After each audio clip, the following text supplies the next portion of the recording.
So to be honest, it's very difficult to understand. I think Javi Gracia and Watford fans, will be really, right now, really fuming because obviously, now it's a 3-1, but in the end, it was a turning point.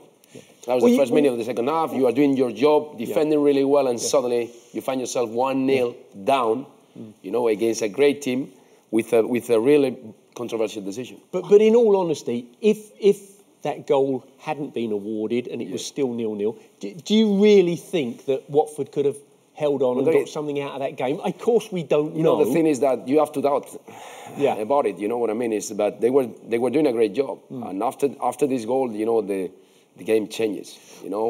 There's more possession, but they move the ball quicker, and we can see Watford really shocked. For the next, when you concede a goal against, and your game plan is really defensive.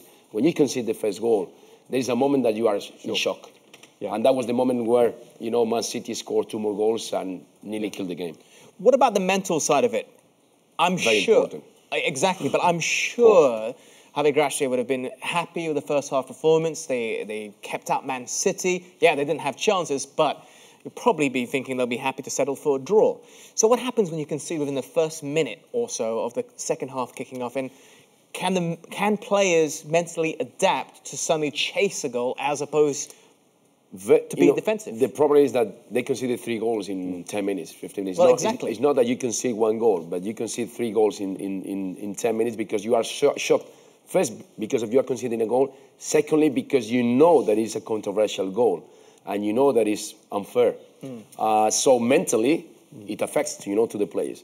But on the other hand, for the manager, the decision is difficult as well, because when you approach the game in this way, so defensive, to try to hold, Man City off with a lot of bodies behind we could see that the distance between the back line and the striker is only 20 yards, no more than that, and they are really back deep. If you want to change the mentality of the players and then trying to attack, it's very difficult. The players are not ready for it. The players are not mentally ready for that change unless you make 3 subs quick, and then you change the character of the team, and then you go for another kind of style, But it's complicated when you approach the game and you've been working for maybe 1 week, 7 changes to make a defensive team, and then suddenly, boom, you want to attack. It doesn't happen in football. Because if the Watford coach, Gracia, has been working all week on actually being tight, strong, defensive, he wouldn't, I don't believe, have done any work on the basis of, and if we go 1 or 2 behind, we'll completely change to this. Because, you're undermining what you believe in, and that is that you can defend and get something out of it, 0-0, for example. No. So you're exactly right. How do they suddenly go from that defensive mentality to turning it into a different formation, a different approach? And we could see even the third goal, we were discussing about it. The third goal is a clear, suddenly everything, in the first half, everything was really, really millimetric in terms of defending. All the players, they knew what to do in all the situations. Defending really well in between lines, defending well with the wingers, supporting, their fullbacks, and not allowing one-on-ones. And then suddenly, because of this first goal, we could see mistakes in defense about just distances, like the right back in the third goal, that instead of just closing the gap between the centre back and him, is getting wide, very wide with the Sterling and allowing the ball in between him and the centre. But that's a mistake that would never happen in the first half. If a referee makes a mistake, like you're saying it is for the first goal, do you think there should be more accountability? Now, I've asked this question on the show before, but do you think that the referee should be issuing a statement after this? Because the managers are held accountable, players are held accountable. Every action by an individual on the pitch, positive or negative, is highlighted by the press, by social media. But the referees don't say anything after the match. Once it's done, yes, the association might issue a statement like they did for the VAR incident with Manchester United, but that's it. What I can say is that it's very difficult to be a referee. I can tell you, even when you are in a training session and you are a manager and you are the referee of the game, it's a very difficult situation, and you get upset with some players. They argue with you because you made wrong decisions. So you have to decide in only 1 second. Yeah. So for me, the most important thing, and I've been part of the meetings in FIFA, and I was in the World Cup watching nearly all the games and analyzing how VAR, has improved the game. I think VAR is a great decision, a great help, for the referees in these kind of situations, And to be honest, for me, it's not only about making the decision, disallowing the goal right now and being fair and right. It's about the confidence that the VAR is bringing to the referees in the way to referee. They know that if they make a big mistake, the VAR is going to be there to correct them. So they feel more confident when they referee a big game. And it's easier to referee when you have that safety net, that confidence, the VAR behind you.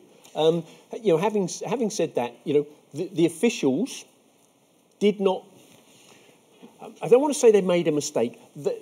They made a genuine decision that they believed to be correct. Yes, and shouldn't they explain it? Well, yes, I think there should be a method, a platform that allows the officials to explain the thought process behind their decision, what they saw at the time, and therefore why they gave the decision. That would be dangerous. That would be dangerous because, obviously, if you are going to make a statement for every ball or every decision that you can feel is controversial or should have been changed, maybe you have to do 20 statements every weekend because then all the teams will ask for a statement or will ask for whatever the reason, that the referees, have behind, the decision. So for me, it's really dangerous when you want the referees or the association of referees getting involved in statements after the games. That's what I think. But wouldn't it be a relief for referees to say, yes, I know I'm being criticised publicly by the fans, by the media, but this is why I've made this decision. Because I saw in this scenario, I only had a split second to make the decision, a player was obstructing my view, whatever it might be, whatever the reasoning is. I understand giving them a voice will allow them to have an outlet as well, as opposed to being constantly criticised, because that's all that happens, really. Occasionally have a positive decision go their way, yes, but most of the time, negative. Yeah, but giving the referees a voice, I think it would be, as I said, it would be dangerous because maybe some of them would make even more mistakes in the media. So but then they'll have VAR. Yeah. I don't know what you think, but well, if you remember, I'm not really convinced about it. Do you remember in the first half there was a situation where Zinchenko tried to slide the ball through and it went over the goal line, but it actually touched Janmaat's foot and went out. It should have been a corner. And, the City players have appealed for it.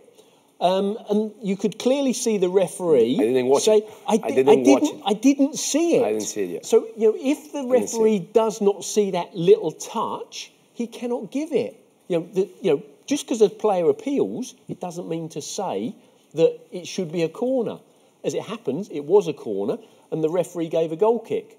It was a genuine error, a genuine mistake. We don't actually ask for players who, to clear up why they managed to score an own goal. Well, actually, I didn't see the run and I got in a bad position, and as I went to clear it flew in my own net. The angle where you see the play is the most important thing, and that's why VAR is helping a lot, because there are 16 different angles.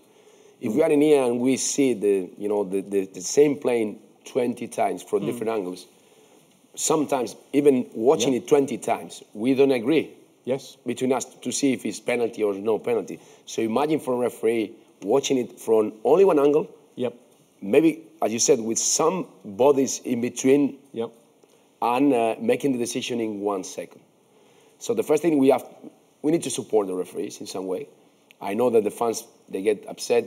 We players, get upset. Managers get upset. And in some way, we need things that can improve the refereeing and can give them more confidence to referee. And I think VAR is a great solution. I know that the Premier League is going to be implemented in the next year, the VAR. So it's going to be a big help. And it's going to stop, I think, these kind of situations. So for me, VAR is more prolific than making a statement. Yes. Yeah. I think... I understand what you say, but... Yeah. The thing that sums it up for me is how many ex-players have gone into refereeing? None. We don't like to referee. And why? We don't like to referee. Because then, because players know it's the impossible job. Yeah. It truly is. Well, even with VAR, like you're saying, you may view an incident and a referee may have the advantage of VAR, yes, but they're still getting the same angles as us. They may interpret it differently. So again, maybe a statement needs to be issued. Even with VAR, it gives them an extra layer. Yeah, for sure, but at least you got more eyes, you got more angles to make decision. The decision will always be made by the referee, by the official, the main official. Whatever the VAR is saying and calling him to say, look at this, because I think it's a penalty, I think it's an offside, whatever, he is the one to decide if I want to go to watch it in the VAR or I don't want. And I got it really clear that it was a penalty or it was an offside. So, first of all, the decision is always from the main official. Second of all, the VAR is just helping him to understand better the situation, to have more angles to decide, and I think it's a good help. There will be, because it's happening in Spain, there is VAR, and there's a controversial thing that the VAR now the small teams, they are complaining because the VAR is helping the big teams as well. So there is always a controversial situation for the fans and for the media, for sure, even with the VAR. Has it gone well? Has it gone well in Spain for the fans and the teams and the managers? For me, it's going fantastic. It's been fantastic. It's going well. It's been fantastic. But obviously, you can see when a small team loses against Real Madrid or Barcelona, and the VAR is involved in that situation, the small teams will always complain. It will always happen, but for me, it's a clear help, and it's a really positive system, for the football right now. When they first started to talk about bringing the VAR in, people said, no, we don't want that because there's going to be nothing to talk about. It will sanitise it. I think there's more to talk about off the back of more now. There is more now. Let's be honest, we're still talking about it. At least in Spain, there is more now. And we have to remind the people about the last game. Look at the decision that the referee made with the VAR in the last minute of the game, with a lot of money involved with the game PSG Man United. Yes. Look at that decision. Yeah. With the handball for the penalty. Yes. So now the problem in FIFA is the handball. That's the real problem in football right now. Not the VAR, the handball. Yeah. There is something in there that is not clear about the handball. If the body has to be, or the arm has to be close to the body, if the guy is just jumping and he doesn't know where the hand is going, so we need to clarify that handball, and in FIFA they're going to do it. But in the end, the VAR was the one to give the penalty in the 89th minute. At the same time, it means a lot for PSG and it means a lot for Man United. One complaint I've had is in slow motion. Yeah. Every time a ball touches a hand, it looks intentional. It looks intentional. Because it's slow motion. Yeah, you are totally right. And that could be an issue as well, couldn't it? It could affect how a referee is viewing an incident. Well, I think the referees, they watch, as I said, they have 16 cameras, so I think they should pick the best angle for him. And of course, he has to see from different angles and in different motions. What I mean, slow motion and real time. You cannot see slow motion only, but you have to go for the real time to see what the intention is. Because you are right, a tackle or a handball in a slow motion, it looks always intentional. Yeah. And if you see in a different context, you can see, but maybe there is no intentional. So the first thing is that FIFA has to clarify with the referees what a handball means. That's the first thing, because now it's not clear after the rules have been changed.